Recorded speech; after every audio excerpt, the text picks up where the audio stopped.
The Nirvana Sutra, Chapter 1, Part 3. The Buddha once again addressed the bhikshus. Whatever doubts you may have about monastic discipline, you should ask me now, and I will explain things to bring you joy in satisfying your concerns. Having long since absorbed the fact that the original nature of all dharmas is empty, I thoroughly understand this. On the other hand, bhikshus, do not say that Tathagata cultivates only the practice of emptiness as the original nature of dharmas. Once again, he spoke to the bhikshus. Whatever doubts you may have about the precepts, you should come forward and ask about them now. At that point, some bhikshus came forward and said, World-honored one, we do not have the wisdom to be able to ask a Tathagata, one worthy of offerings, perfectly enlightened. Why? Because the realm that the Tathagata inhabits is inconceivable to us. The samadhis that the Tathagata has are inconceivable to us, and the teachings that the Tathagata explains are inconceivable to us. That is why we do not possess the wisdom that would enable us to ask the Tathagata a question. World-honored one, suppose, for example, there was an old man, 120 years of age, who suffered from long-standing health problems and who was confined to bed, unable to get up from a prone position. His energy is depleted, his life nearly finished. At that time, a wealthy person with some connection to this old man, who had wanted to visit for some time, finally appeared in his home. Handing over 100 pounds of gold to the old man, he made this request. I have to go away and would like you to hold this gold for me. Could I ask you to return it to me when I come back, though it may be 10 years or even 20 years before I return? The old man agreed and accepted the gold, yet he had no offspring, and it was not long before his illness deepened and his life ended. What had been entrusted to him then became utterly lost.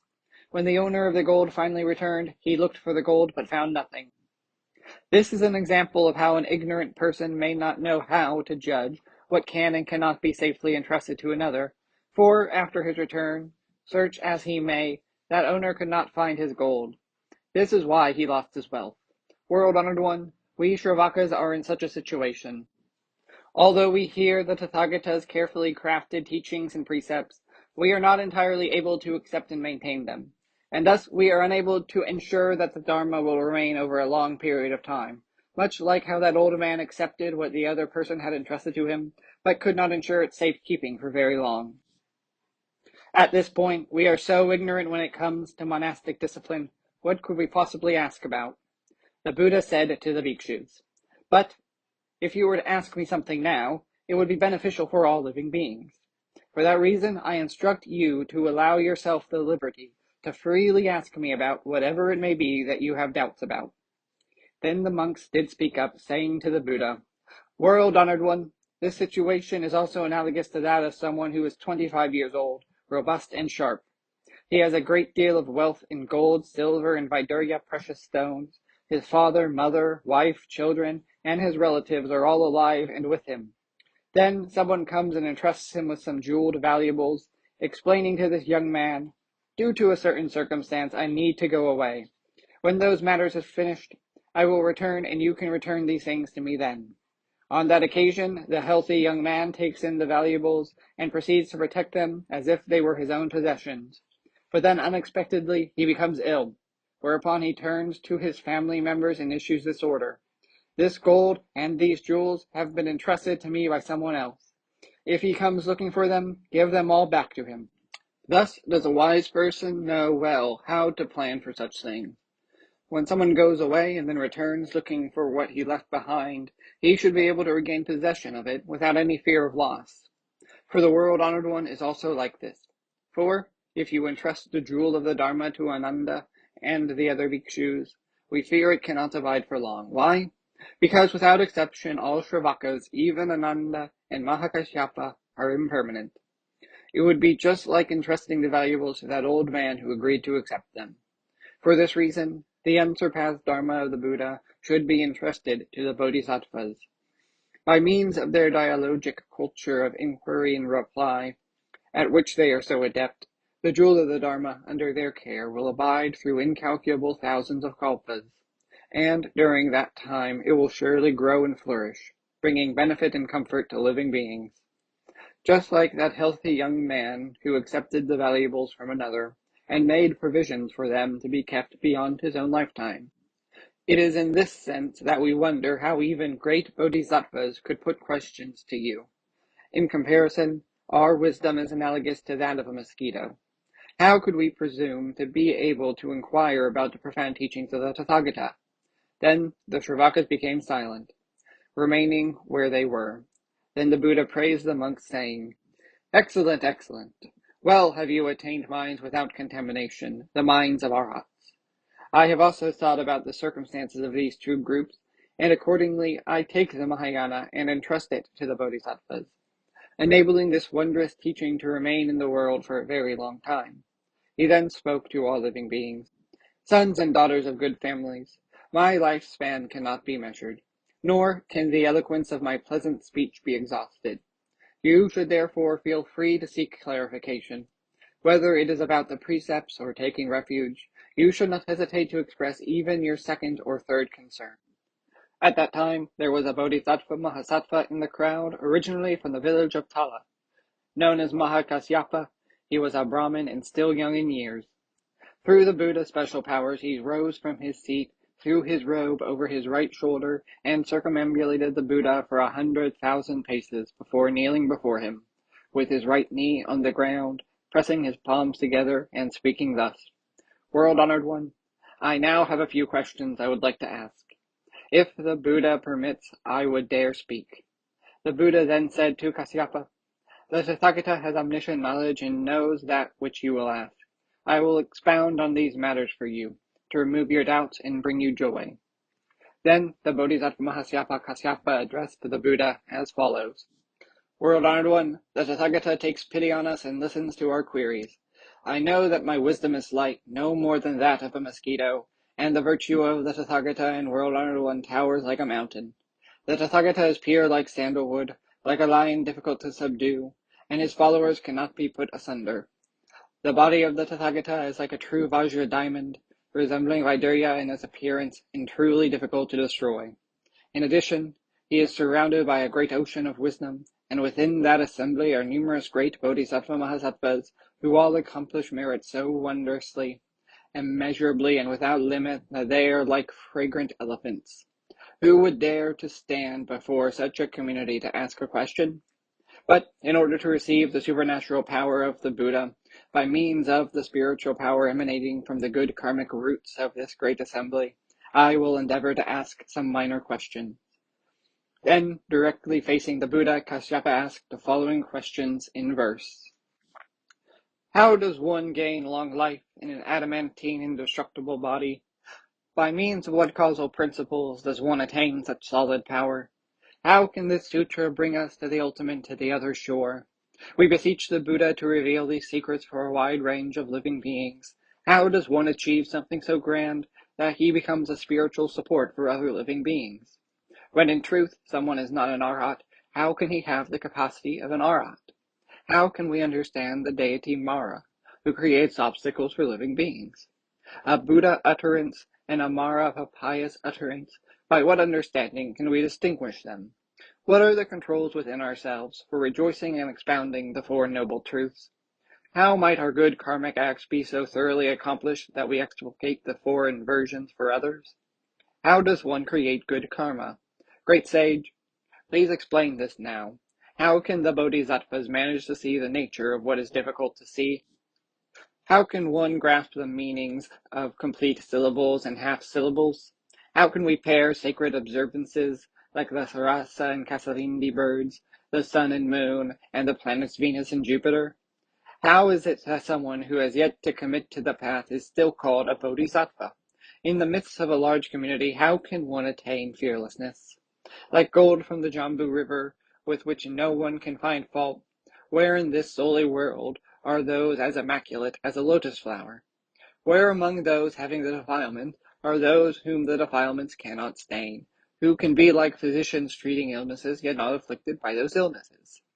How in this great ocean of birth and death can one become the captain of his ship? How can one jettison samsara like a snake shedding its skin? How should we contemplate the three jewels so they become like wish-fulfilling trees for the gods? If the three vehicles are without self-nature, then how do we explain them? Concerning the non-origination of the bliss of Nirvana, why is it said that one acquires bliss when attaining it? How can bodhisattvas create a community that is not fractured? How is it that people born blind can nonetheless create eyes to guide themselves? How should we express our many faces when we seek only for the great sage to preach? How can our preaching of the Dharma expand like a moon growing cooler each day? How can we also express the ultimate that is Nirvana? How can we show courage towards human gods and Maras? How should we understand the Dharma nature, even as we accept our longing for the Dharma? How can bodhisattvas distance themselves from all illness? How can we, for other living beings, unpack these mysteries? How can we explain the ultimate, as well as what is not ultimate? If one cuts through one's web of uncertainty, why is it not spoken of as definitive? How should we approach the path to the supreme and unsurpassed awakening? I now beseech the Tathagata on behalf of the bodhisattvas, hoping for an exposition of great depth and subtlety about our practice. Within each and every Dharma is a nature tranquil and joyous. I humbly employ the Honorable Great Sage to explain this to us in some detail. O great support for living beings, most honored one on 2 legs, wondrous remedy, I now want to ask about the aggregates, yet I lack the wisdom to do so. Diligent are the bodhisattvas, but they too cannot understand these things. Such things are profound indeed. It is the realm of Buddhas. At that time, the Buddha praised the bodhisattva Kasyapa. Excellent, excellent. Good man, you have yet to attain omniscient knowledge, but as one who has already attained this, I know that what you are asking about is a profound and hidden treasure. Indeed, your questions are hardly different from those asked by someone with omniscient knowledge. Good man, it was when I sat down at the seat of enlightenment under the Bodhi tree that I first attained true awakening. At that time there were present bodhisattvas in Buddha realms as innumerable as the grains of sands in Asamkhya Ganges rivers, and they also asked me about its profound significance.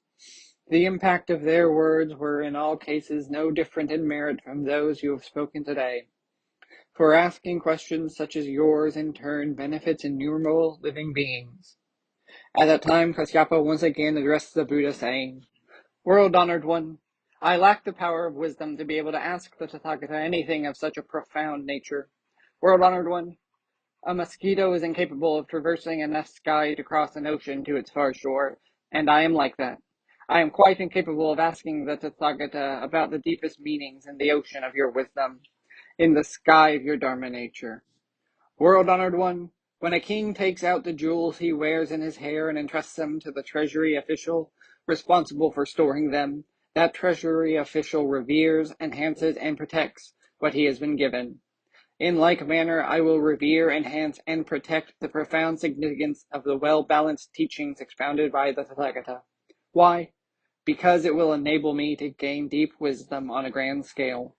At that time, the Buddha said to Kasyapa, Good man, listen carefully. Listen carefully.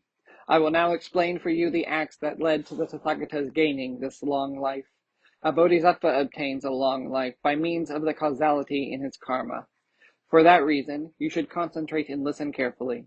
If you can establish a proper karmic cause for bodhi, then by all means you should listen carefully to the meanings I will expound. And, having heard and absorbed this, you can turn to communicating it to others.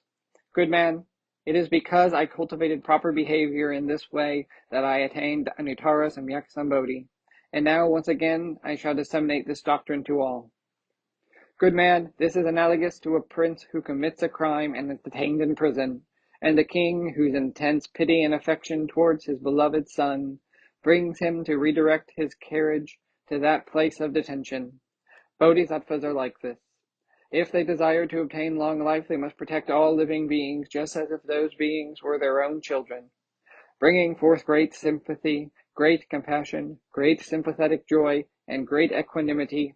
A bodhisattva bestows upon them the precept against killing, and teaches them how to practice what are wholesome dharmas. You should also firmly establish all living beings in the 5 moral precepts and 10 aspects of good character.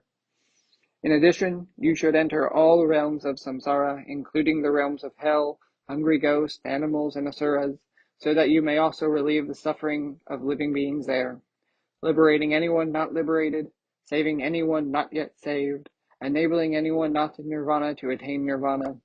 Calming all forms of fear in others is the type of karmic causality that causes bodhisattvas to attain extremely long lives, to gain freedom in all forms of wisdom, and to be reborn in a heavenly realm when this lifetime comes to an end. At that time, the Bodhisattva Kasyapa addressed the Buddha again and said, "World-honored one, the meaning of your explanation that the Bodhisattva Mahasattvas should view living beings as their own children is profound but somewhat opaque, for I cannot quite understand it. World-honored one, to my understanding, the Tathagata should not tell Bodhisattvas to cultivate impartiality towards living beings, regarding them all as his children. Why do I say this? Because within the Buddha's Dharma, there are those who violate the precepts, commit heinous crimes, or malign the true Dharma. How could you perceive such people to be the same as your own children?" The Buddha then responded to Kasyapa, "But it is so, it is so. I perceive living beings truly as children of mine, just like my own son Rahula." The Bodhisattva Kasyapa then said, "World-honored one, once in the past, during the Upavasa confessional ceremonies on the 15th day of the month, a small boy appeared just when the community was engaging in the purifying ritual of precept recitation. He was not there to cultivate wholesome practices in action, speech, or thought, but surreptitiously listened to the discussion on the precepts while standing off in the shadows of the corner of the room. Then Guyapada Vajrapani, using the Buddha's supernatural power, picked up his Vajra mallet and crushed the boy into dust. World-honored one, this Vajrapani's extreme act of violence led to the taking of the life of the small boy. How can the Tathagata say that you view all living beings as identical to your son Rahula after something like this?" The Buddha answered Kasyapa, saying, "Now you should not speak that way. That child was not a real person, but only temporarily incarnated there as a human in order to drive off those who transgress the precepts and are harmful to the Dharma by forcing them to leave the community. Guyapada Vajrapani was likewise only an apparition. Kasyapa, I look upon those who malign the true Dharma, the Ichantikas, those who kill living beings, those who hold false views, and those who committed crimes in the past in the same way, which is, that I regard them all with the same compassion I have for Rahula. Good man, there are examples of kings who cannot set aside the need to mete out capital punishment when the crime requires it, even when those who violate the law are government officials. But a world-honored Tathagata is not like that. For those who are corrupting the Dharma, my punishment will be to instigate ecclesiastical action as follows: banishment from the monastery for improper conduct, censure for quarreling with fellow monks, probation for too many precept violations, restriction of activities for offensive behavior toward a householder, suspension for not recognizing one's own transgressions, revocation of monastic privileges for not confessing precept violations, and suspension for not abandoning wrong views. Good man, the Tathagata chastises those who debase the Dharma in order to show such people that there are moral consequences to engaging in bad behavior. Good man, understand that at the same time, the Tathagata does this without instilling fear in these wicked living beings. For I also shine 1, 2, perhaps even 5 beams of light upon them. Anyone who personally encounters this light will be transformed and will walk away from all such bad behavior. A Tathagata is equipped with immeasurable strength to perform such deeds. Good man, if there is some teaching that you have not yet seen, but wish to, I will now show you its face. After my parinirvana, depending on the area, there will be some bhikshus who keep the precepts, whose comportment is impeccable, and who thus take responsibility for preserving the Dharma. When they see someone who is hostile to the Dharma and respond by temporarily expelling that person from the community, or by censure, or by chastisement, you should understand that the monks who mete out the punishment will gain a measure of merit beyond calculation. Good man, this is analogous to a king who has been violent and wicked throughout his reign, who then falls seriously ill. The king of a neighboring state, well aware of this king's reputation, decides it is time to raise an army to destroy him completely. At that point, the sick king is so debilitated as to be powerless, but stricken with fear, he undergoes a change of heart and begins to do good deeds. In such a case as this, the neighboring king has gained immeasurable merit. The monks who preserve the Dharma are just like this. By expelling or censoring those who violate the law, it enables those same people to practice the Dharma properly, bringing merit beyond measure.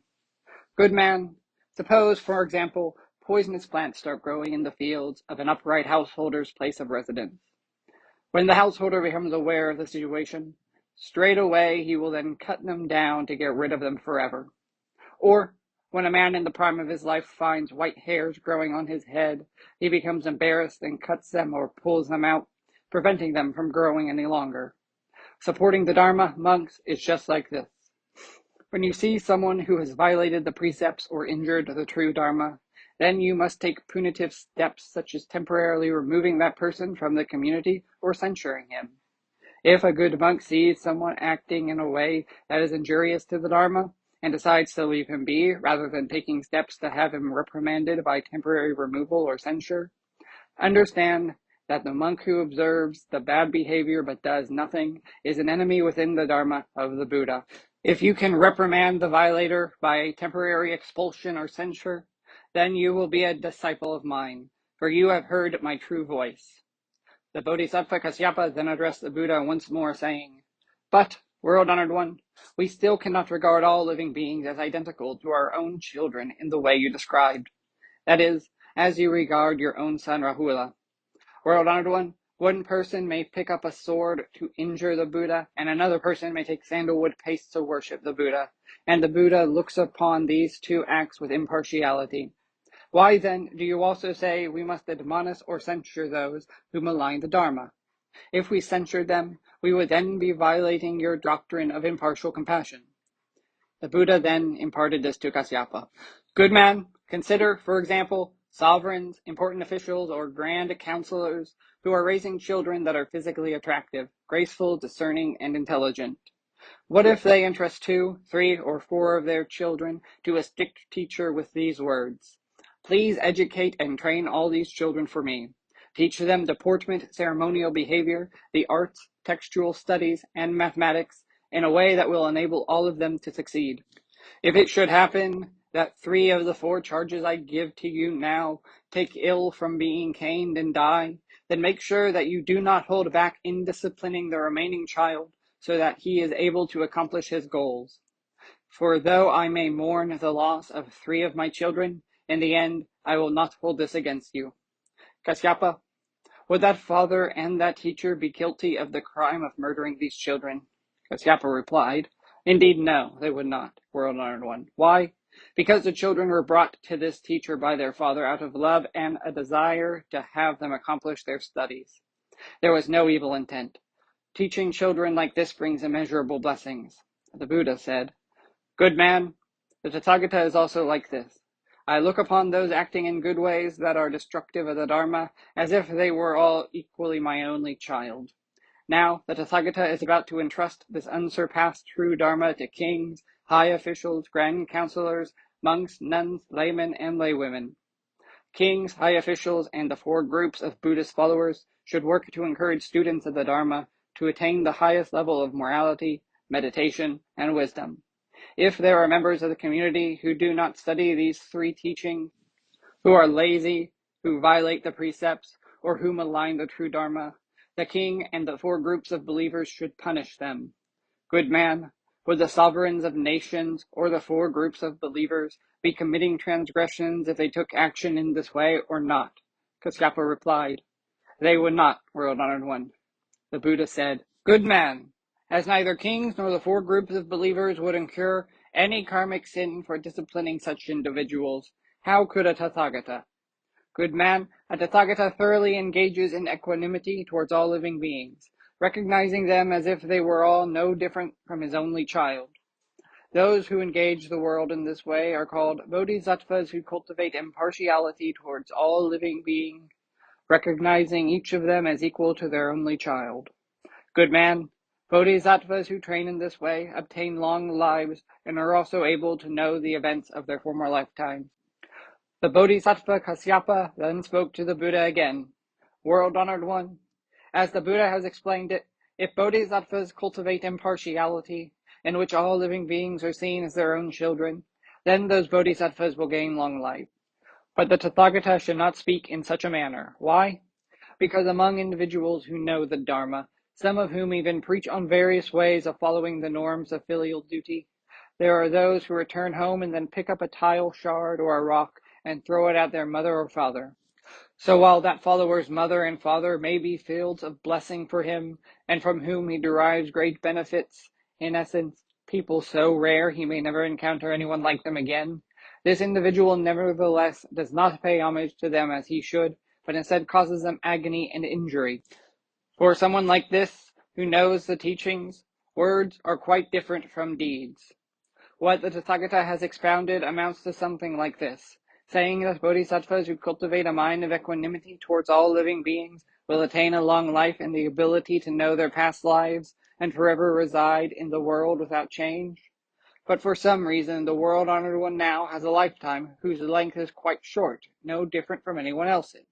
Might the Tathagata have some sense of resentment towards living beings?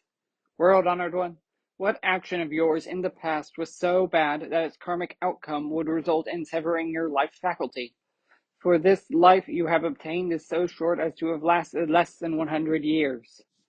The Buddha answered Kasyapa, Good man, why would you speak in such a harsh way before a Tathagata? The long life of a Tathagata is the best among all long lives. The permanent Dharma that I have obtained is first among everything permanent. The Bodhisattva Kasyapa then addressed the Buddha again, saying, World-honored one, in what way has the Tathagata attained a long life? The Buddha answered, It is like the 8 great rivers. The first is called Ganges, the second is called Jumna, the third is called Sarju, the fourth is called Ajiravati, the fifth is called Mahi, the sixth is called Sindhu, the seventh is called Baksu, and the eighth is called Sita. These 8 large rivers and a great many small rivers all empty into the great ocean. Kasyapa, the lifespans of everyone, humans, gods, and even those out in space, all eventually flow like great rivers into the ocean that is the lifespan of the Tathagata. That is precisely why the lifespan of the Tathagata cannot be measured. Moreover, Kasyapa, just like Lake Anavatapta supplies waters for the 4 great rivers of Jambudvipa, the Tathagata supplies life for everyone. Kasyapa, just as among the eternal dharmas, it is space that comes first. Among everything permanent, it is the Tathagata that is first. Kasyapa, just as cream on the surface of clarified butter is first among medicines, so is the Tathagata, for his lifespan is first among living beings. The Bodhisattva Kasyapa then addressed the Buddha again.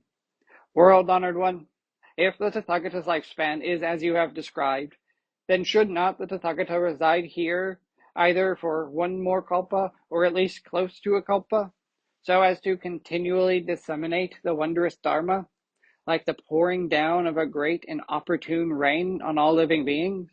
The Buddha said, Now, Kasyapa, you should not hold an image in your mind of the Tathagata in terms of his life ending. Kasyapa, if a monk, nun, layman or laywoman, or even someone of another path attains the freedom of the 5 supernatural powers, that person may reside here either for one more kalpa, or something less than another kalpa, may course through the air sitting or lying down as they please, emit fire from their left side and pour out water from their right side, or produce smoke and flames from their bodies just as in a real conflagration. Such people are capable of living as long as they want, or are free to make their lives brief. If someone endowed with these special abilities has the spiritual power to do whatever he pleases, would not the Tathagata have the power to deal with any and all things as he likes? Would he be not capable of living for half the length of a kalpa, or for an entire kalpa, or for 100 kalpas, 100,000 kalpas, or innumerable kalpas? For this reason, you should understand that a Tathagata is a permanently abiding Dharma, an immutable Dharma. This body of the Tathagata that you see now is only a transformational body. It is not a body nourished by any sort of food. It is in order to save living beings that I show my body as identical to a poisonous tree. Thus will I demonstrate the abandonment of this form and the entry into Nirvana. Kasyapa, you should understand the Buddha to be a permanently abiding Dharma, an immutable Dharma.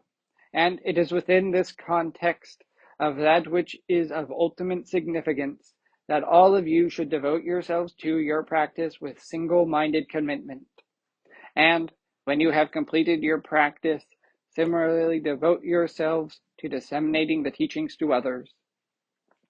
At that point, the Bodhisattva Kasyapa said to the Buddha, World-honored one, what is the difference between the dharmas transcending this world and the dharmas occurring in this world?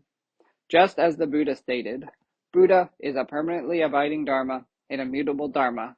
Among the worldly teachings, it is also said, the deity Brahma is permanent, the deity Ishvara is permanent and immutable. I am permanent, my nature is permanent, and the very atoms of my existence are permanent. If, as you say, a Tathagata is a permanent dharma, then why is the Tathagata's presence here impermanent?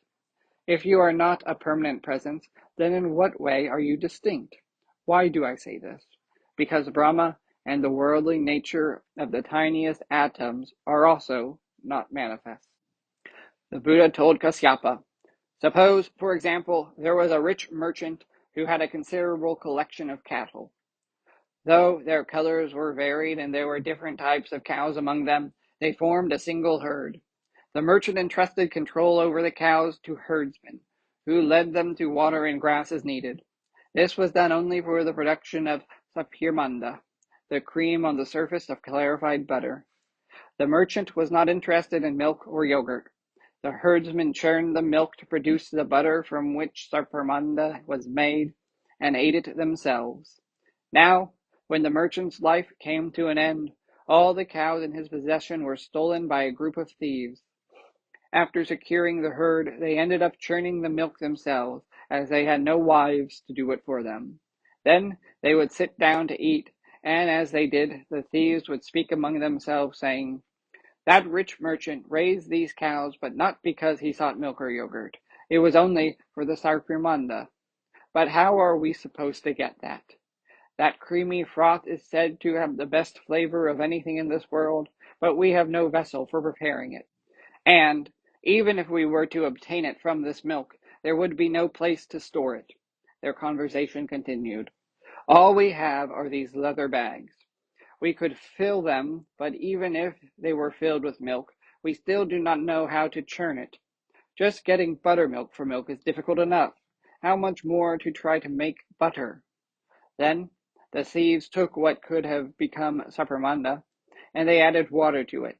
But because they added so much water, they lost whatever chance they had of making yogurt or sapirmanda.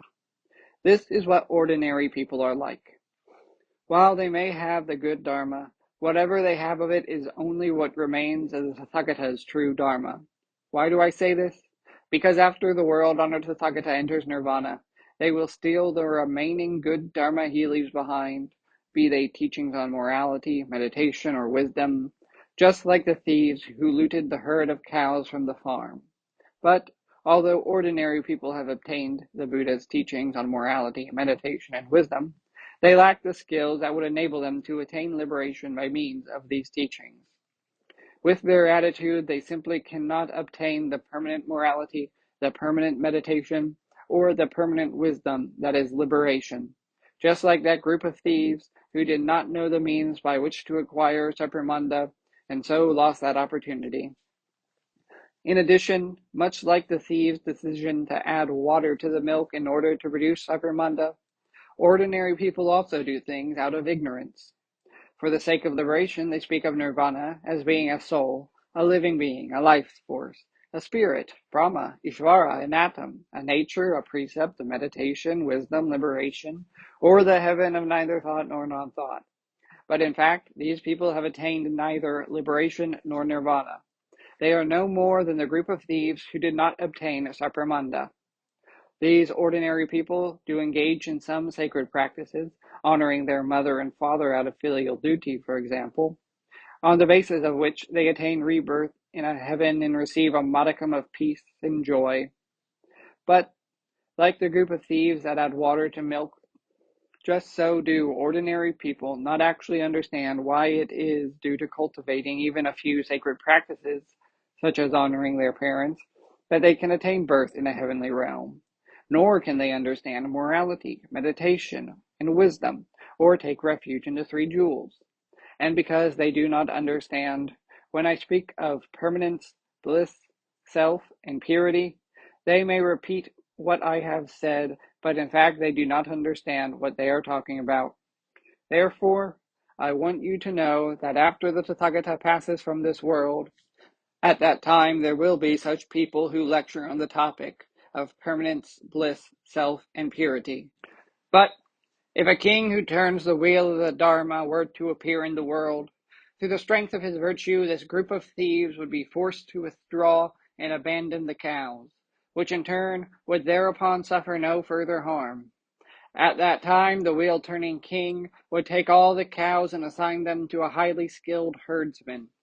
This person would know the means by which to extract Sarpyamanda, and because of this Sarpyamanda, the lives of all living beings will be without pain or stress. When a Dharma wheel-turning king appears in the world, ordinary people will no longer be able to preach about morality, meditation, or wisdom. They will retreat from such activities just as the cattle thieves retreated. Were a Tathagata to appear in the world and thoroughly explain to living beings the ordinary worldly teachings, as well as the extraordinary transcendent teachings, it would enable bodhisattvas to follow him and preach these things on their own. Once those bodhisattva mahasattvas obtain that most excellent Sarpyamanda, they would go on to bring an incalculable number of other living beings to where they, too, obtain the unsurpassed, timeless ambrosia of the Dharma, that is, the permanence, bliss, self, and purity of a Tathagata. Good man, this is what I mean when I say that the Tathagata is permanent and immutable, which is not the permanent Dharma meant when a common, ordinary, or ignorant person refers to Brahma or other deities. When someone invokes permanent Dharma, in the way I am speaking of here, it calls forth the Tathagata and not any other Dharma. Kasyapa, you should understand a Tathagata body in this way. Kasyapa, good men and good women should always focus their thoughts on cultivating understanding of these two words. The Buddha permanently abides. Kasyapa, when a good man or a good woman cultivates these two words, know that such a person is following that which I have practiced and will reach the same place that I have reached. Good man, if one practice of these two words comes to an end, understand that for that person the Tathagata enters Nirvana. Good man, the meaning of my Nirvana is none other than the Dharma nature or natural condition of all Buddhas. The Bodhisattva Kasyapa then addressed the Buddha, saying, World-honored one, what is the sense of this natural condition of Buddhas? World-honored one, I would now like to understand what this means. The only request I have is for the Tathagata to take pity on us and explain this in detail. The abandonment of his body is the natural condition of a Buddha. This natural condition includes the Buddha relinquishing his body, but relinquishing his body means there will be nothing there, and if nothing is there, then in what sense does his body exist? If a Buddha's body does exist, then why do you speak of that body as having the natural condition of being abandoned by him? And if this is the natural condition of his body, then how does it obtain existence at all? How should I now understand the meaning of these things? The Buddha then replied to the Bodhisattva Kasyapa, Good man, you should not speak of cessation as the natural condition of Buddhas. There is no cessation in their natural condition. Good man, it is like postulating about deities in the heaven of non-ideation, who obtain material bodies, yet have no notion of materiality. You should not ask such things as, where do all these deities reside? Do they enjoy themselves? How do they act and think? How do they see and hear? Good man, the realm of the Tathagatas is beyond anything even the Shravakas and Pratyeka Buddhas can understand. Good man, you should not speak about the body of a Tathagata as a Dharma that disappears. For good man, dharmas that disappear in this way belong to the realm of Buddhas, and not the realm of Shravakas or Pratyeka Buddhas. Good man, you should not speculate as to where Tathagatas might reside, where they go, what they see, or what they enjoy. Good man, the meaning of these things is beyond the extent of your knowledge. The Dharma bodies of Buddhas has a variety of skillful means that simply cannot be conceptualized. In addition, good man, you should cultivate a notion of the Buddha, Dharma, and Sangha as all being permanent. These three dharmas are not different notions, they are not impermanent notions, and they are not notions that change. There will be no foundation to the three pure refuges of someone who regards these as different. All the restrictions and precepts they have observed will not remain with them, and in the end they will be unable to realize the fruits of Bodhi on the paths of the Shravaka or the Pratyeka Buddha. If, on the other hand, one can incorporate this inconceivability into their cultivation of this notion of permanence, that person's refuge will be genuine. Good man, it is like saying, because there is a tree, there is a shadow of a tree. The Tathagatas are also like this. Because they are permanent dharmas, they thus serve as a refuge for living beings. They are not impermanent when it is claimed that Tathagatas are impermanent. They then cease to be the foundation for the refuge of both people and deities. The Bodhisattva then asked the Buddha, World-honored one, there is also the metaphor of the tree in the dark that has no shadow. The Buddha said, Kasyapa, you should never say there is a tree with no shadow. It is only that the shadow is not visible to your physical eye. Good man, the Tathagata is like this. His nature is something that abides permanently, without change. But without the eye of wisdom, this cannot be seen. Just like the shadow of a tree is not visible in the darkness, ordinary people will claim after the Buddha has disappeared that this shows that the Tathagata is an impermanent Dharma. Time and time again I will be spoken of in this way. But if you say that the Tathagata is somehow different from the teachings and the community, that itself precludes the establishment of taking the triple refuge. It is like saying that because your mother and father are different, therefore, that makes them impermanent. Once again, the Bodhisattva Kasyapa addressed the Buddha. World-honored one, from now on I will regard the Buddha, Dharma, and Sangha as three entities that abide eternally. I will enlighten my father and mother about this, and make sure that they and the next 7 generations of my family maintain this understanding with reverence. How special this is, world-honored one, that I should now be able to learn the inconceivable nature of the Tathagatas, the teachings, and the community. And, as I disseminate this doctrine, what I have learned will also be for the sake of others. If there are people who cannot accept this, let it be known that I will be like frost or hail to any colleague who devotes their time to cultivating an understanding of the three jewels as impermanent. At that time, the Buddha praised the Bodhisattva Kasyapa. Excellent, excellent. You are now well equipped to protect and sustain the true Dharma. Those who support the Dharma in this way do not deceive others, and those who do not deceive others produce wholesome karmic conditions, for which they obtain long lifetimes and clear knowledge of their past lives. End of Chapter 1, Part 3, and Chapter 1 in whole of the Mahaparinirvana Sutra.